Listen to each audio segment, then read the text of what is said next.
неизменно.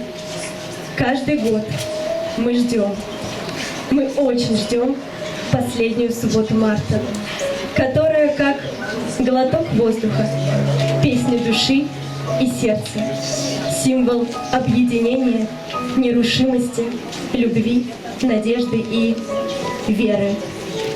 Той самой, настоящей, нашей, которая абсурдна и до последнего. Впрочем, в этот день она кажется нам не абсурдной, а единственно верной, истинной. Откроется небо